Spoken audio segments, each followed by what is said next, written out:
ازيكم عاملين ايه؟ معلش اللايف القديم قفلته عشان جبت اتصالات كتير، فطلعت لكم لايف جديد ومنورين. وانا نسرين طلعت، طبعا الناس كتير اللي عارفيني. اما تشوفوا الفيديو يا ريت تقولوا لي سامعيني او لا، والصوت والصوره تمام ولا لا، عشان اعمل لكم النهارده حاجه جديده اول مره اعملها. بصوا، انا في العادي بعمل ديرما رول، علشان انا الحمد لله رب العالمين، يعني سني 43 سنه، فبشرتي مش باين عليها السن ده الحمد لله. ما فيش تجاعيد. كان عندي على فكره هنا تجاعيد، وكان عندي هنا، والجزء ده كان غائر كده، والحمد لله رب العالمين كل ده انتهى من الديرما رول. بس هي متعبه جدا في التنظيف، السنون بتاعتها يعني متعبه. فهو في الاحسن منها شويه اللي هو الديرما بان. انا جبت الديرما بان وقلت اعمله، عملته مره قبل كده وكانت حلوه قوي، عجبني. هي دي العلبه جبتها من جوميا او نون، انا مش فاكره.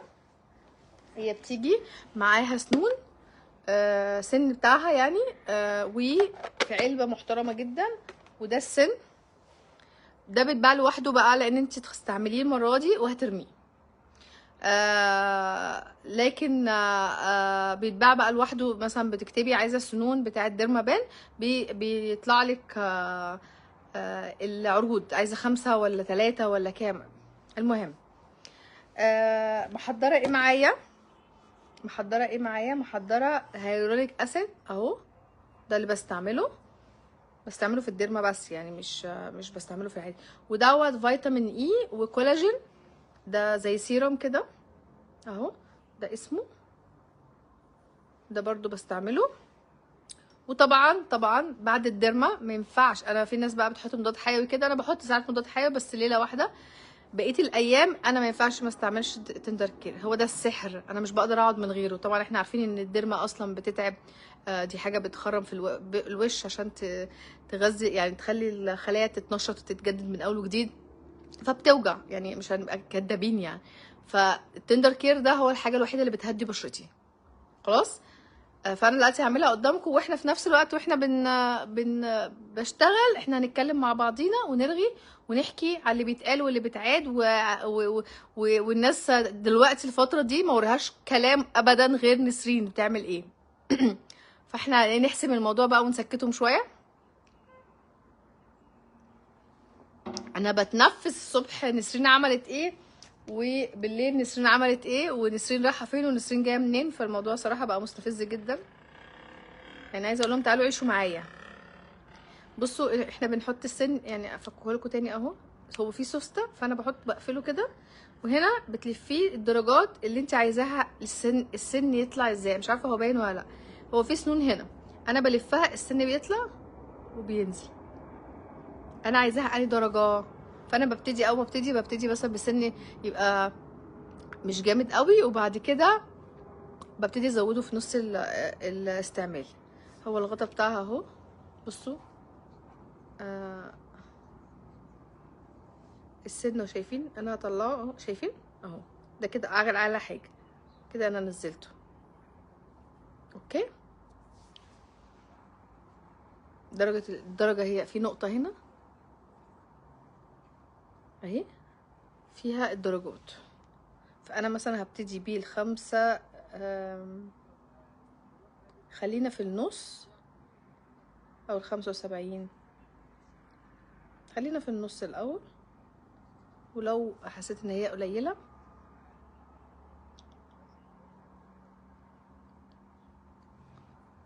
ماشي.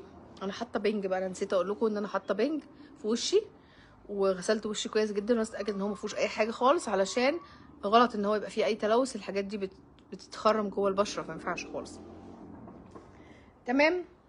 يلا بسم الله، هنقعد نعيط مع بعضينا. خلاص. اول حاجه هستعملها الهيروريك.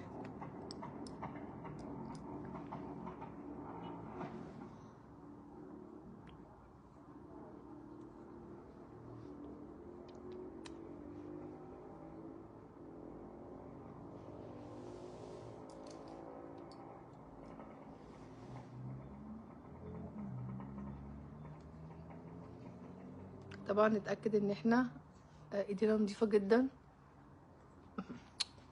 مش هشتغل براحتي كده انا على فكره.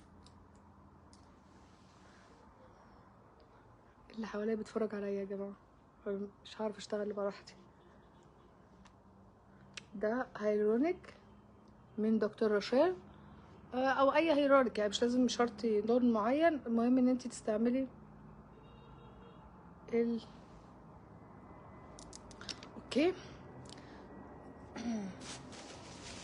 نبتدي بسم الله. انا قلت لكم انا محضراها،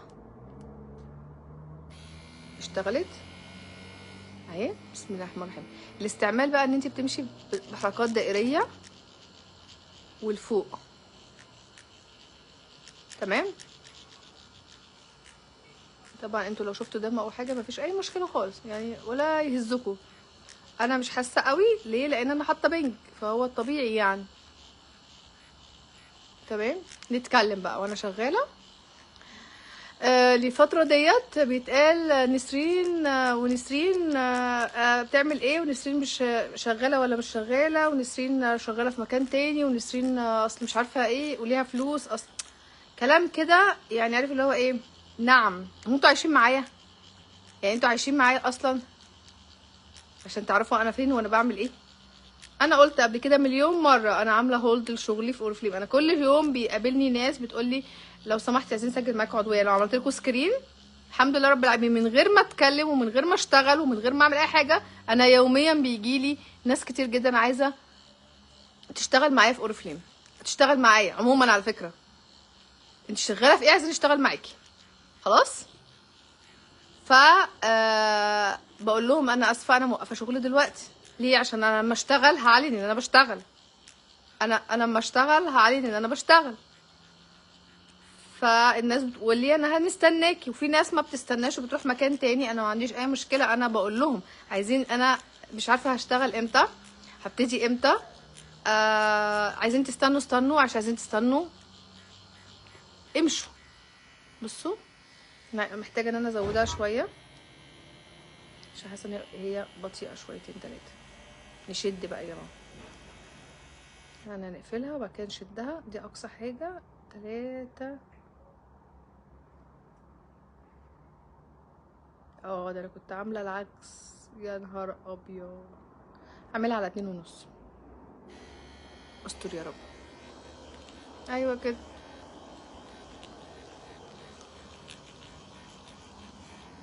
بتوجع قوي. لا 2.5 قوي عليا جدا، هيعورني جامد. خلينا هعمل 2 أو 1.5 بس كده. وخلينا نحط تاني هيلورونيك عشان هو ده اللي بيمشي الدنيا معانا شويه.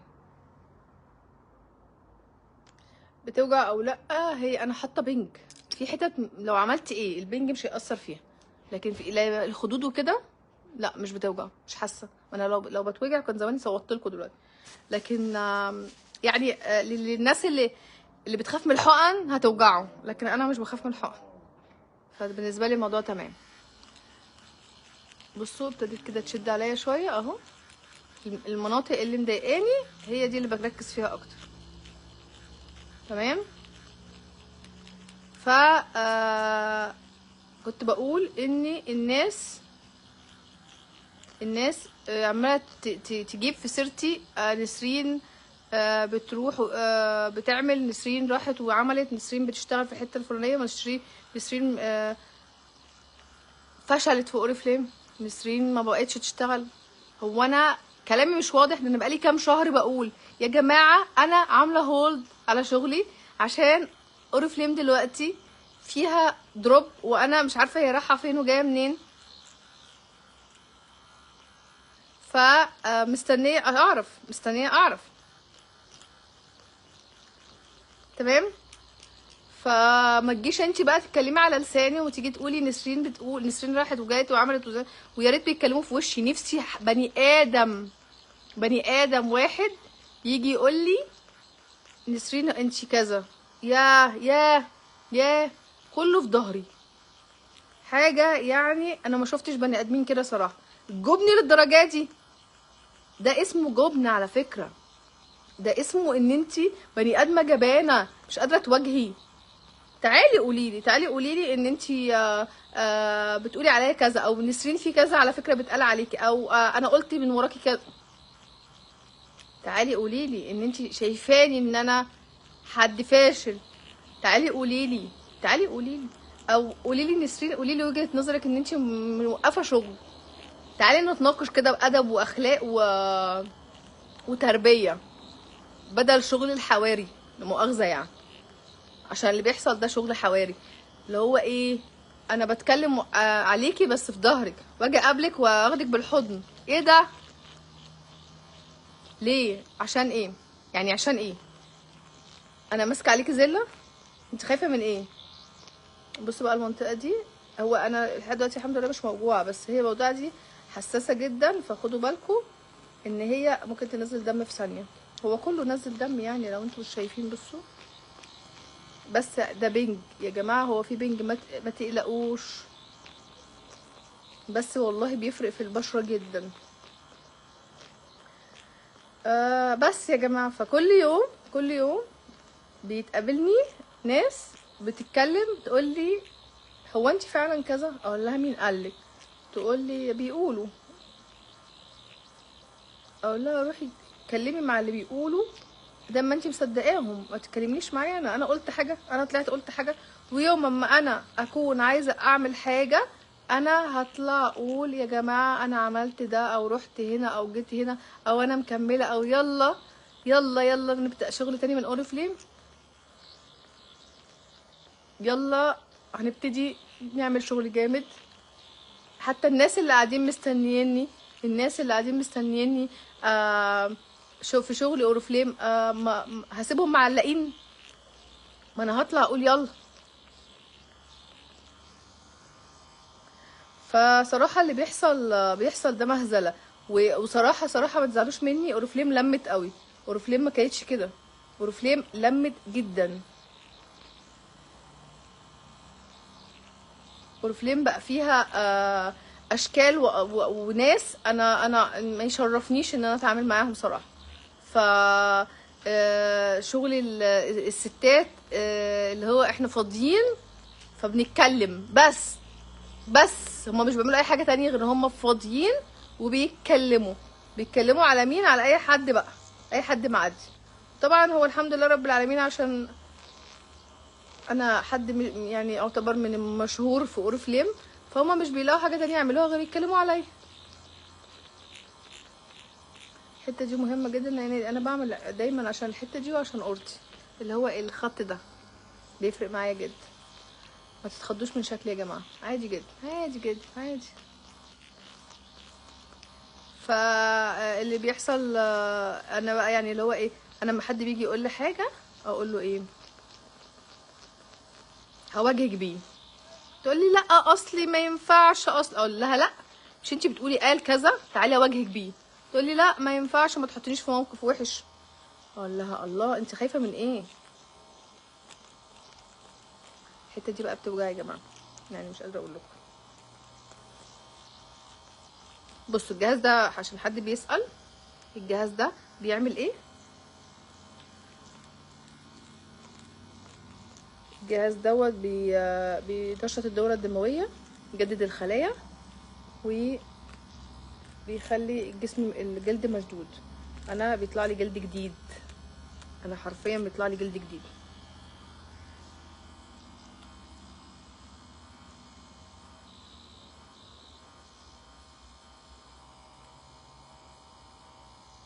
شايفين؟ ده الجهاز ده اسمه ديرمابان، ده سنون بتخرم في البشرة كده عشان تجددها، عشان تخلي البشرة تفرز تجدد نفسها بنفسها، تخليها تطلع الكولاجين من اول وجديد، علشان نشيل بقى البلاوي اللي طالعه دي، عشان تخلي البشره تتجدد. انا بعمله كل شهر، كنت بعمل الرول بتاعه، فدلوقتي انا بعمل القلم عشان هو اريح لي شويه من الرول. تمام اوكي. احنا كده استعملنا الهيرولينيك. احنا هنخش على الكولاجين والفيتامين سي.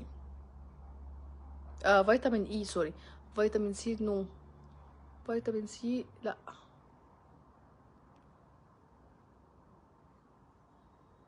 مش عايزه بشرتك تطلع حاجه، خليكي عجوزه، خليكي كده لما يبقى عندك 40 سنه بشرتك تبان ان هي 50، وانا اقف زي علاء ولي الدين اقول لك انا حلوه اهو صغيره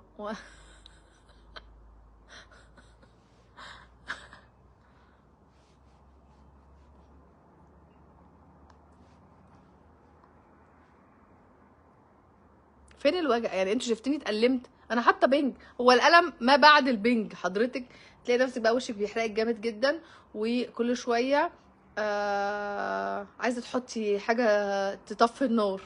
هو يومين يعني ممكن اول يوم اصلا تصحي من النوم عشان مثلا اللي انت حطاه اتمسح في المخده عشان مش قادره تستحملي. عادي، هو بيقولوا ايه، وجع ساعه ولا كل ساعه. انا بالنسبه لي دي حاجه مهمه جدا لبشرتي عشان افضل بشرتي كويسه وما يبانش عليها السن، ودي حاجه انا عجباني. انت عايز تفضلي بقى عندك 60 سنه وجوزك يتجوز عليك، انت حر. اهو حطيت النوع التاني. الحته دي بس اللي بتوجع بالنسبه لي انا، هي دي اللي بتوجع.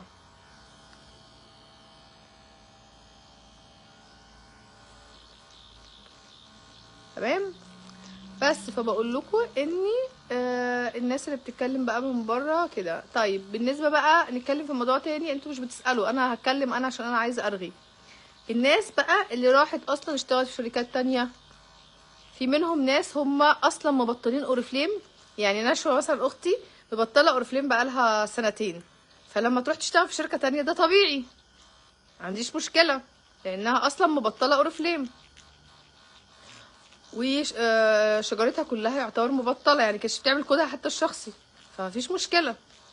لكن مثلا في ناس كانت شغاله في اوريفليم معايا ومدرباهم وناس من القاده كبار و الكلام ده كله، وبكل سهوله بكل سهوله ياخدوا افكار شغلي انا رايحين يبهروا بيها شركات تانية. افكار شغلي انا، تدريباتي انا، الحاجات اللي في الجروبات بتاعتي انا، ورايحين يبهروا بيها شركات تانية.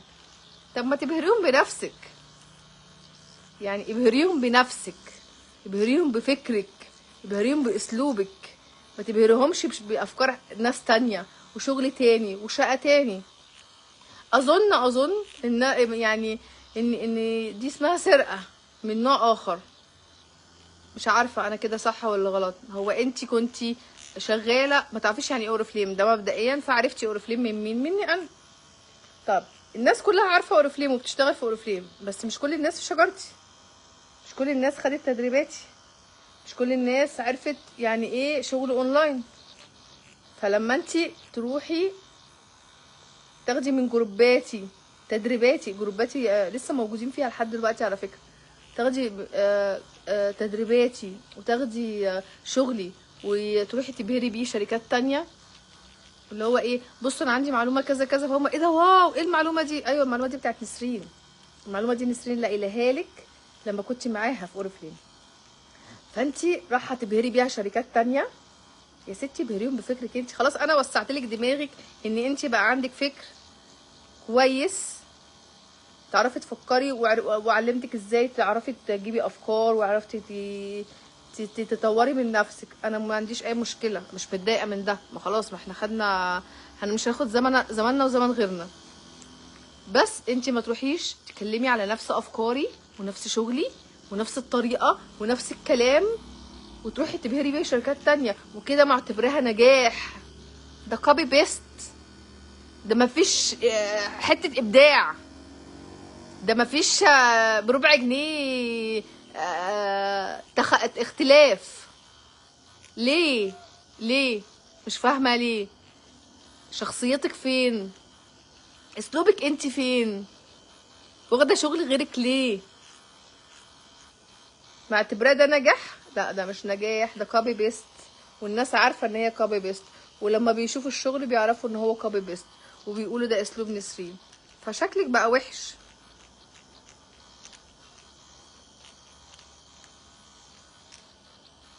ولا ليه داخلين في الجروبات. انا كده يعتبر خلصت. خلاص خلصت كده. السن بيترمي خلاص، مفيش اي حاجه بنعملها بعديها. وده شكل الديرما بعد ما تخلص. انا المفروض اضغط شويه على وشي عشان يجيب اكتر من كده، بس لا خلاص انا مش بضطر اعمل ده خالص. انا بعمل اللي شايفاه مناسب.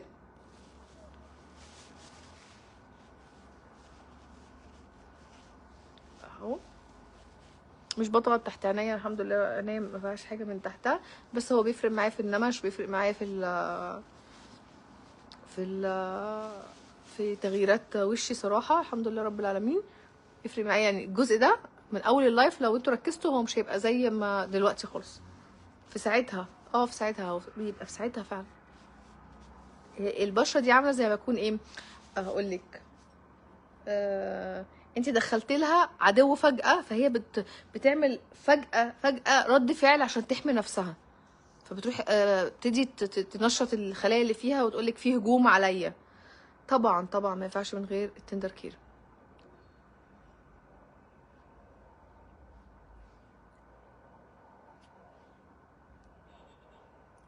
بيهدي الوجع، بيهدي الحرقان. تندر كير. انتوا على فكره لو رحتوا عملتوها في اي مكان هيبقى نفس الكلام كده بالظبط، يعني روحوا اعملوها في اي مكان هتلاقوا ان انتوا لازم تحطوا بعديها مضاد حيوي، ولازم بنج قبل ما تعملوا. كل حاجه هي نفس الطريقه. بس انا صراحه حابه ان انا اعملها لنفسي عشان انا اوجع نفسي محدش.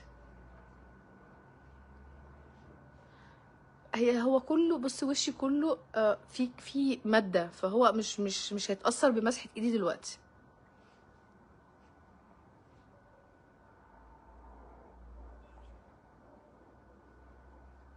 انا بلحق نفسي بقى، بصي بلحق.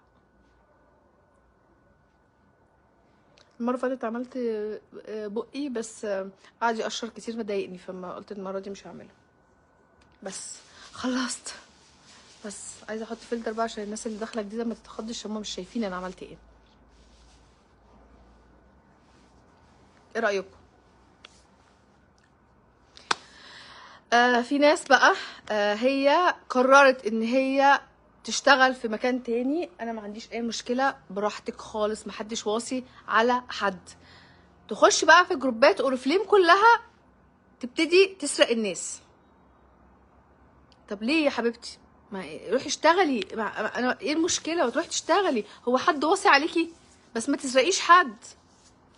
لا يعني انا عايزه اقول لكم ان كل شويه البنات عندي يبعتوا لي سكرين يقولوا لي هي دي تبعك، هي دي انت بعتها، دي بعتلي بصي ايه، بصي بعتلي شرح ايه، بصي مش عارفه ايه. كل شويه الحمد لله رب العالمين بناتي المحترمه فوق دماغي، معوداهم متعودين مع بعض ان انا بقول لهم كل حاجه وهم بيقولوا لي كل حاجه. يعني حتى لما حد بيبعت لي رساله على اي حاجه، اي حاجه ايا كانت، بقول لهم بصوا. فلقيت كذا فرع في كذا مكان بيبعت لي بيقول لي هو دي تبعك، الرقم ده عندك؟ فبقول لها لا وريني هعمل سيرش. فابتدي اعمل سيرش. هما داخلين على جروبات بتاعتنا بتاعت اوريفلام وبيلموا الليدرات، عشان هما عارفين ان الناس اللي تبعي الحمد لله رب العالمين هما هينجحوا في اي مكان وهيعرفوا يدوسوا في اي مكان. هما عارفين كويس قوي، فبيلحقوا يلقطوا لهم كام ليدر شاطره. فانا مش فاهمه هو الناس ضميرها انعدم او يعني. انا بحس ان دوت عقم في الدماغ. يعني انا عايزه اشتغل، انا هشتغل بعيدا عن اي حد تاني، ماليش دعوه. انا ماليش دعوه مع نفسي، مش هروح الف على دي ولا دي ولا دي علشان اعرض عليها الشغل. لكن اللي بيحصل، انا ليه اتعب لما ممكن اجيبها سهله؟ انا ليه اتعب لما ممكن انا اروح اخد شويه ليدرات من جروب نسرين ولا جروب اي حد تاني واريح دماغي؟ ليه؟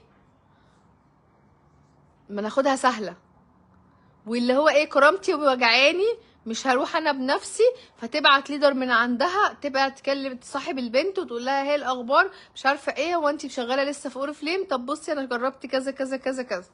يا لهوي، احنا بقينا كده.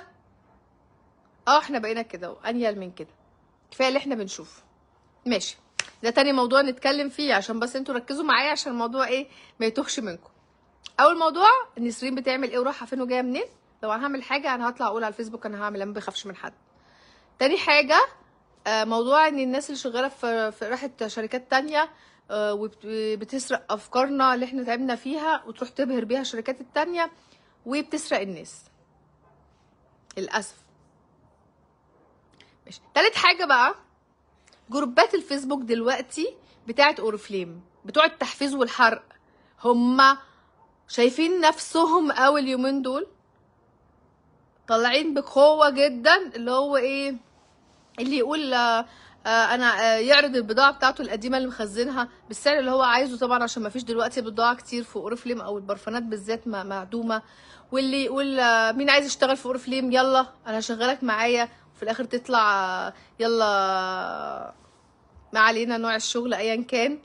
واللي يقول لك اوريفليم فوريفر، انا قلبي وروحي وعقلي اوريفليم، وهي اصلا من شهرين 3 كانت بتجرب شركه تانية واحنا كلنا عارفين. انا بشوف بوستات على الفيسبوك صراحه ببقى عايزه ادخل اعمل كومنت اقول لها هو انت مش كنت في الشركه الفلانيه من كام شهر؟ خير دلوقتي اوريفليم فوريفر؟ ما اشتغلي وانت ساكته، هنا ولا هنا اشتغلي وانت ساكته، هتتكلمي تكلمي صح. انا مشكلتي ان اللي هو ايه انا اللي هو انا جوزي بيكتفني، اللي هو انا عايزه اطلع ارد، انا عايزه اطلع اعمل كومنت وعايزه اقول لها يا منافقه احنا عارفين اللي فيها، لكن للاسف انا ما ينفعش اتكلم.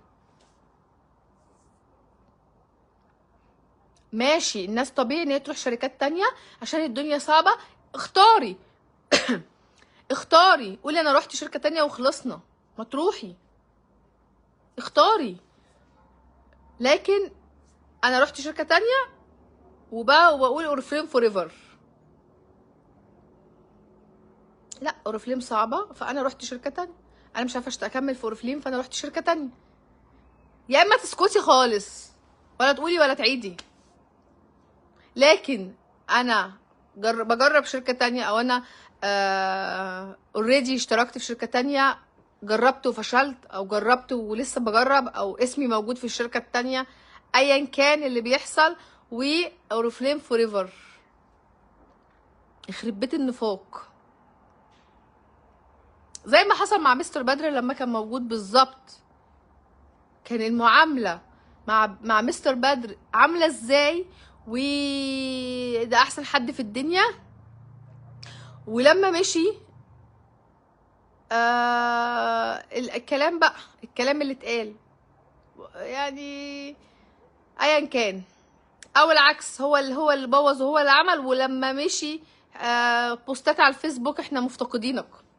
ايه ده ايه ده ايه كمية الوشين اللي احنا عايشين فيهم ده؟ ما تخليكي حقيقية، خليكي صريحة. وعايزه اقول لكم ان اللايف دوت هيخبط في دماغ ناس كتير قوي، لان الناس كتير كتير عليها على راسها بطحه، وانا عارفه ده كويس. لكن انا ما اقصدش بني ادم بعينه، وانا شفت الامثله دي كتير قوي قوي. كان مقابله مستر بدر واتصور معاك وانت مش عارفه ايه والحركات ديت، وفي ظهره تقول عليه كلام مش تمام، ولما مشي تبعت له بوست انا مش عارفه اعيش من ايه ده ايه ده ايه ده. الفتره دي انا شفت بني ادمين صراحه عمري ما شفتهم اكتر من شغلي كله. انا بقول انا عامله هولد على شغلي في اوريفليم، اي حد بيبعت لي بقول له انا موقفه شغلي في اوريفليم لحين اشعار اخر. ما جيتش بقى انا عماله اقول اشكر بقى واقول واعمم الدنيا واقول يا جماعه الحياه احلى حاجه والدنيا زي الفل، وهي اصلا مش حقيقي كده. ولا رحت قلت انا بشتم في الشركات تانية واقول كده، وانا ممكن في يوم من الايام ابقى فيهم. ما ينفعش. انا بقول انا موقفه شغلي في اوريفليم، انا حره تماما، موقفه بتفرج بشوف الدنيا. وصراحه كل ما بشوف الدنيا بشوف ان هي فعلا كانت بني ادمين ما يشرفنيش اكون في وسطيهم. انا بشوف امثله غريبه، وانتي بتقدري تيجي تسلمي عليا وتبصيني عادي، ولا تبعتي لي رساله وتقولي لي الف سلامه عليكي، ولا تقولي انتي فين وحشتينا. ده انا شتمتك واصلالي. ممكن ما اكونش ما بصدقش حد يبعت لي اي حاجه، بس انا ببقى عارفه الرساله اللي جات لي دي جات لي هي حقيقيه ولا ملفقه. انا ببقى عارفه الحمد لله رب العالمين، ببقى عارفه اللي اصدقه واللي ما اصدقهوش. فاحنا وصلنا لمرحله من البشر، انا مش عارفه بقى لما الحال يبقى، يعني انا بقى متوقعه دلوقتي انتوا الناس الحرق والتحفيز شامين نفسهم قوي على الفيسبوك وعلى العروض وعلى لا لا لا لا لا دلوقتي. اما لما الشغل يبتدي بقى هيعملوا ايه؟ ده احنا هنشوف ايام. ده اللي انا متوقعاه، وده اللي انا قلته لمدير عام اوريفليم، وده اللي انا شايفاه الفتره اللي جايه. امال بقى لما بجد الحياه تبقى حلوه هتعملوا ايه؟ انا متوقعه وعارفه ممكن يحصل ايه، وصراحه مش عاجبني. مش هبقى في وسط العالم دي. لو هي الوضع فضل كده انا مش هبقى في وسط العالم دي. وبقول لكم وهقولها لكم كل يوم، انا عامله هولد. ولو الحال فضل او زاد عن الحال اللي احنا فيه ده بالاسلوب ده، والكلام بقى بالفلوس، وانا هطلع القاب عشان معايا فلوس، وانا هطلع بشتري النقط بالفلوس زي ما احنا شايفين الفتره اللي فاتت ديت، والشجر عمال يطلع في اصعب الظروف هو بالفلوس. مش هنكدب على بعض، هو اصلا مفيش شغل تشتغليه عشان تقولي انا طالعه جد. وفي الاخر هيحصل ايه؟ البضاعه تيجي والشغل يبقى كويس في اوريفليم. لمين ومين اللي هيشد فيه؟ هنشوف بقى ساعتها. انا قاعده بتفرج ومستنيه، مستنيه مستنيه اشوف. لو حصل زي ما انا متوقعه اقول شكرا. لكن لو الحياه اتعدلت انا موجوده في ثانيه اقول لكم يا جماعه يلا بينا خلاص. فهمتوا بقى وجهة النظر؟ عشان انا الموضوع دوت يعني في رغي كتير قوي، في رغي كتير قوي. انا وقت ما عاوز اقول يلا هقول يلا، وعارفه الحمد لله رب العالمين، الحمد لله رب العالمين واثقه ان انا هعرف اعمل حاجات كتير. عشان اللي عمل هو ده مش الناس. فده موجود هنا لسه الحمد لله رب العالمين. ربنا يكملني بعقلي الحمد لله رب العالمين. مادام ايدي وعيني شغالين انا مش محتاجه حاجه تانية. ربنا يديمها نعمه عليا الحمد لله رب العالمين. فانا وصلت لده بعقلي ودماغي وتفكيري الحمد لله رب العالمين. يوم من الايام لما اقول يلا يا جماعه الشغل رجع تاني وتعالوا يلا هنبتدي بقوه وهنعمل 1 2 3، انا عارفه الحمد لله ان انا هطلع تاني من الاول. انا عارفه واثقه طبعا في كرم ربنا، لان انا بتعب. يعني الناس اللي جربت معايا شغل عارفين يعني ايه شغل مع نسرين. الناس اللي جربت معايا شغل عارفه يعني ايه شغل مع نسرين. انا بشتغل بجد وبضمير وبقلب وبساعد طول ما انتي معايا. الناس بقى اللي بتتدلع وكده انا مش عايزاهم اصلا معايا، مش عايزه اصلا ناس بتتدلع. فخليكي متاكده ان انا يوم ما اقرر ان انا هبتدي اشتغل من اول وجديد على الفيسبوك، يلا يا جماعه يلا بينا نبتدي من اول وجديد. لكن الشوهات دي مش بتاعتي انا، الشو ده مش بتاعي انا. الشو ده انا صريحه جدا.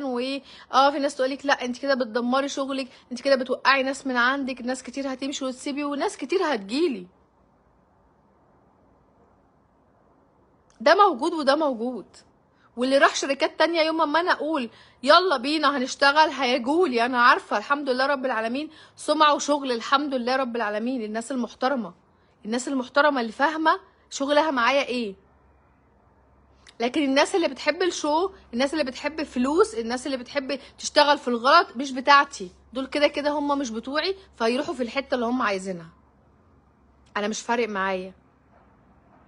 انا عايزه ان شويه الناس المحترمه اللي انا بعرف اشتغل معاهم بس، وانا عارفه الناس دي مهما راحت ومهما جت هي هتبقى معايا. لكن بقى تقولي لي طب ما الناس بتطلع، طب ما الناس شغاله، طب ما الناس مش دول. انا قلت لكم انا ما بعرفش اعمل ده. هيقولوا لك شغلك هيقع، اصل انت مش ظاهره، اصل انت آه مش باينه زي بقيه الناس اللي عماله تبان اليومين دول على الفيسبوك. مش فارق معايا، مش فارق معايا خالص. فارق معايا يوم ما ابدا، يوم ما ابدا هقول يلا. لو ما حدش عبرني ساعتها هقلق، يا لهوي هو ايه اللي حصل، ده الناس مشيت وسابتني. بس انا الحمد لله رب العالمين عندي يقين جامد جدا بربنا، وعندي يقين جامد جدا الحمد لله رب العالمين بشغلي ونظام شغلي وستايل شغلي. وانا ما بقلدش حد، وكل مره عندي جديد. يعني انا دلوقتي دماغي شغاله في نظام شغل جديد هشتغله لما اقرر اشتغل ايا كان المكان. عندي دماغ جديده عماله اقول انا هعمل، انا بكتب عشان ما انساش، انا بكتب انا هعمل واحد اتنين تلاته واغير ستايل تدريباتي، وهعمل كذا مع ليدراتي وي الكلام ده كله مع ايا كان المكان اللي انا هبقى شغاله فيه. ان شاء الله اشتغل افتح شركه لوحدي، دماغي جايباني ان انا في تدريبات معينه عايزه اعملها فحطها على جنب كده. ما بعرفش اقلد نفسي، ما بعرفش اقلد نفسي، ما بعرفش اقرر افكار، ما بعرفش اقلد حد، ما بعرفش اعمل شو.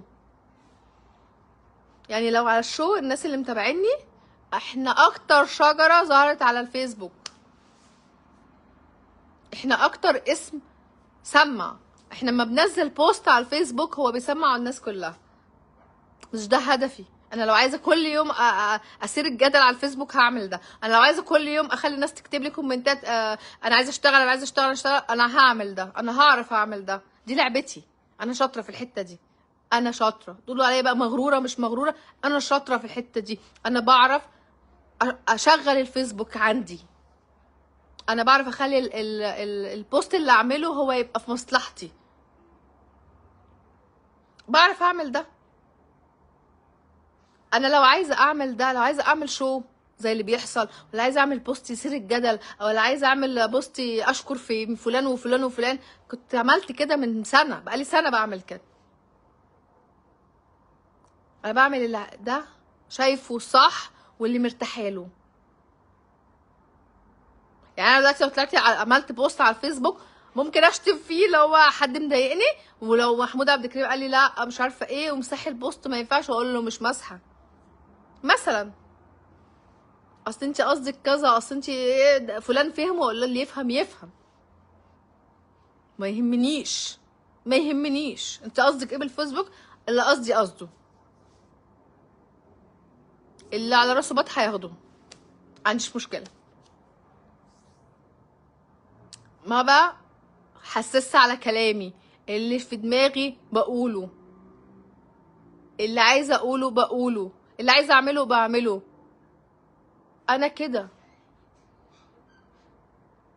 فما تجيش انت بقى واحده قاعده بيقولوها ايه، مفخده على شلته، وبتقول نسرين قالت كذا، وفي شهر مش عارفه 8 ايه، وشهر 9 ايه، وشهر 10 ايه.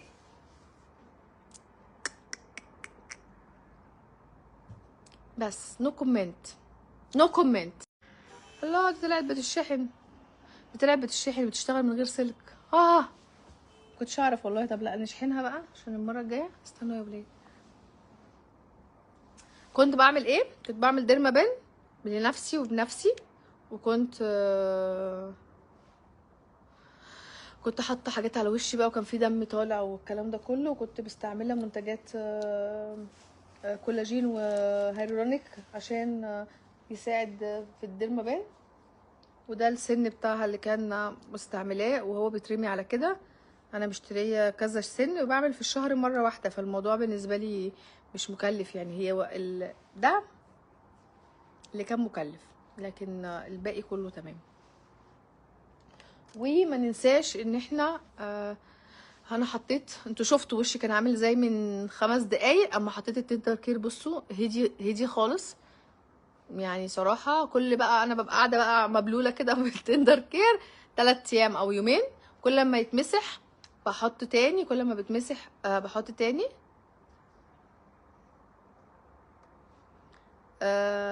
هو الحاجه الوحيده اللي بتريحني.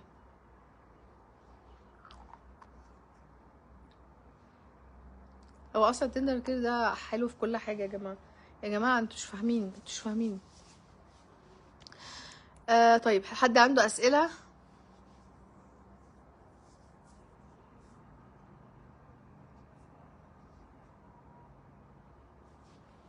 لا هو انا من غير بنج ما اظنش ان انا هيبقى ألذ حاجه.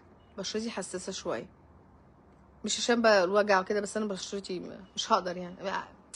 بدل ما انا هستحمل اللي انا استحملته ده، هستحمل نصه على ايه؟ انا بعشق اورفليم، يا رب ما تقفلش. اورفليم مش هتقفل يا جماعه، بس هي الشغل فيها هيبقى ازاي، هي دي المشكله اللي بالنسبه لي انا. الشغل هيبقى ازاي، هي دي المشكله. يعني وارد قوي ان الاورفليم الفتره اللي جايه مثلا المنتجات كلها تيجي والبضاعه تيجي والناس تبتدي تشتغل. ايه بقى الشغل اللي هيشتغلوه دي بقى اللي هتفرق معايا. يعني عشان ما حدش مثلا ايه، اورفليم البضاعه تيجي وتتوفر والدنيا تحلو وتلاقوني انا مش موجوده ليه؟ عشان مش عاجبني نظام الشغل اللي فيها، الناس اللي فيها الاساليب مش عاجباني. مش هخش في الموال ده تاني يا جماعه. انا قلت لكم المره اللي فاتت، انا في اللايف اللي فات، انا جربت اشتغل بالغلط زيهم، انا معرفتش، ما قدرتش. جربت واشتغلت في الغلط وبقيت اشتري بفلوس، ما قدرتش اكمل. عارفين اللي هو حد اتحبس كده ومش قادر ومستني تقضية ال3 شهور عشان يخلص من العقد اللي هو عمله كده بالظبط. ما قدرتش، مش هقدر اشتغل كده. مش هقدر اتعامل مع الناس دي، ومش هقدر ان انا اشتغل كده، مش هقدر. فانا انتظاري الاوريفليم مش عشان بس البضاعة، لا، انا هستنى كمان طريقة الشغل ايه، اشوف اللي بيحصل والكنترول عامل ازاي، واللي بيحصل واصل لفين وجاي منين. ساعتها بقى انا اقرر انا هعمل ايه. فهمتوا؟ يعني انا كده وصلت الصورة، واللايف ده هيعيش معانا سنين يعني، مش همسحه ابدا. فاظن كده انا وصلت الصورة بكل الطرق، بكل الطرق. انا مش مستنية اصل اورفليم في ازمة فانا مستنية الازمة تعدي وبعد كده ارجع الشغل كده. لا، الموضوع بالنسبة لي مش كده خالص، لان انا بتكلم رايح جاي في نفس الكلام. لما اورفليم ترجع هيحصل ايه؟ المهازل اللي كانت بتحصل انا مش مكمله. هيصلح الحال، انا معاكم، يلا بينا. مش هشتغل كده، ومش هبقى في وسط الناس كده. ده موقفي دلوقتي. تاني، عشان محدش يجيب على لساني اي سيره. انتظاري حاجه واحده بس، اولا ان اما الحال يتعدل تمام اوكي مفيش مشكله، عشان دلوقتي الشغل صعب على ناس كتير قوي. وانا عايزه اقول لكم الناس اللي بدات شغل مع ناس تانية بتبعت لي على الخاص، احنا بدانا مش عارفين نعمل حاجه وي محدش قال لكم ابتدوا. طيب نعمل ايه؟ ارجعوا للي اشتركتوا معاه، ماليش فيه، ما يخصنيش شغل حد. انا اللي يخصني نسرين طلعت بشغلها. طيب الشغل اتعدل والازمه اتحلت، خلاص تمام، الازمه اتحلت ماشي تمام. تشتغلوا ازاي بقى يا حلوين؟ هتمشوها ازاي؟ بالفلوس؟ مش لعبه. تحفيزات؟ مش لعبه. هتسمحوا لها؟ مش لعبه. شبعت خلاص. ولا هظلم نفسي ولا هظلم غيري. شكرا على كده. واظن يعني الحمد لله رب العالمين انتوا شفتوا عينات ناس كتير جدا من شجرتي و... تحت قيادتي. الحمد لله رب العالمين نجحت في اي مكان تروح. هو الدماغ موجوده خلاص. فاظن ان انا هعرف اعمل حاجات كتير قوي هنا او هناك، هعرف اعمل حاجات كتير قوي الحمد لله رب العالمين. بس انا بريح اعصابي من اللي بشوفه واللي لسه هشوفه واللي لسه هيحصل. بتفرج، بس المشكله ان هما بيجوا ينكشوني ونكشتي رخمه. انا غبيه شويه في رد فعلي، بزعل اللي معايا. يعني انت جيتي نكشتيني، فانا ما خلاص استحملي. خدتي الكلام عليكي، خدتيه على اللي جنبك، انت حره. انا ما يتقالش على لساني كلام، لان انا عملتها قبل كده في وسط العالم كله. اتقال على لساني كلام، حطيت عيشه جنب ام الخير ومسكوا في بعض قدام الناس كلها، ولا همني، ولا همني اسم ولا ولا اي حاجه. انت قلتي عليا، لا ما قلتش. انت قلتي عليا، لا ما قلتش. البسوا في بعض، ما بيهمنيش. في وسط الناس كلها، في وسط السيمينار، انت قلتي عليا. مين اللي قال؟ طب تعالي يا فلانه، وحطيتهم قصاد بعض، وكانت مجزره مجزره. انا كنت بضحك، كنت مبسوطه باللي بيحصل. ليه؟ عشان ربنا بياخد لي حقي. اتقال ورا ظهري كلام على لساني، فلازم اخد حقي. وانا لو حصل دلوقتي تاني وحد قال على لساني حاجه تانية، هعمل نفس الكلام. وعملتها لسه من يومين. واحده قالت انا ما قلتش، واحده قالت انا ما قلتش، رحت حطاهم قصاد بعض. تعالي، مين بقى اللي قال؟ الاتنين كدبوا بعض، خلاص. ف خلينا نفكر بعقل شويه وما نمشيش ورا الهوجه اللي بتحصل. وزي ما قلت لكم قبل كده اول اللايف، ولسه منزله بوست من امبارح النهارده بتوع التحفيز او بتوع الحرق شامين نفسهم قوي على الفيسبوك. شامين نفسهم على الفيسبوك، ما عشان ما فيش حاكم، ما فيش حد موقف. فتمام، خلاص، برافو. فرحانه بيكم على فكره، برافو. انا واقفه بتفرج عليكم بس.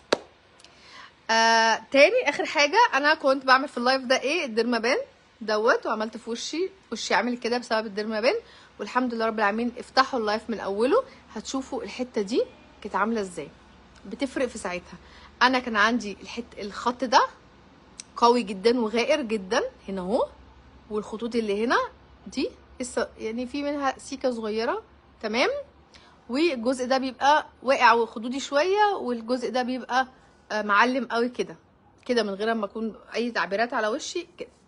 فانا بقالي فتره طويله، بقالي سنه مثلا بعمل ديرما رول كل شهر، كل شهرين، كل 3 حسب، بكسل يعني، لان انا بقعد يومين عامله كده. فانا اللي هو ما ينفعش اتعرض للشمس، خدوا بالكم ما ينفعش اتعرض للشمس. ولو اضطريت ان انا انزل في الشمس بحط سان بلوك. بس انا الحمد لله انا ما بشوفش الشمس اصلا في حياتي، فالحمد لله رب العالمين امان. ما ينفعش استعمل اي كريمات، ما ينفعش اغسل وشي بغسول ميه بس، هو بس لحد ما الالتهاب يروح. بعد كده ابتدي استعمل الروتين اليومي بتاعي اللي هو اللي انا بستعمله بقالي سنين، النوفاج. وبغير من مجموعه لمجموعه، مجموعات النوفاج. وبرده هي اللي فرقت معايا طبعا مع وشي ده. الديرما حسنت المنتجات. يعني المنتج ده لو بيعمل نتيجه 7%، هي خليته 10%. لو هو بيعمل نتيجه بعد شهر، هي خليته بعد اسبوع، تمام. لكن المنتجات نفسها لوحدها تمام. بعملها ازاي؟ انا بادئه من اول اللايف، عملتها لايف قدام الناس، فانت عيدي اللايف من اوله.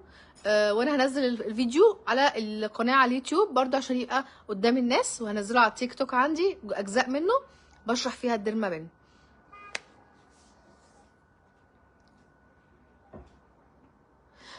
بس بشتريها منين الديرمابان؟ انا قلت لكم يعني بصوا، انا كتبت على الجوجل ديرمابان، فطلع لي جوميا، وطلع لي نون، وطلع لي مش عارفه التالت اسمه ايه، طلع لي سوق دوت كوم، طلع لي. فابتديت ادور هنا وهنا وهنا، بشوف السعر المناسب ليا الوسطي، عشان انا مش عارفه الانواع. فجبت الحاجه اللي هي اقل حاجه، يعني مش اقل حاجه والله، كان في منها ب 800 جنيه بس كان عرض وخلص. فانتوا تابعوا، ممكن تلاقوا عرض حلو.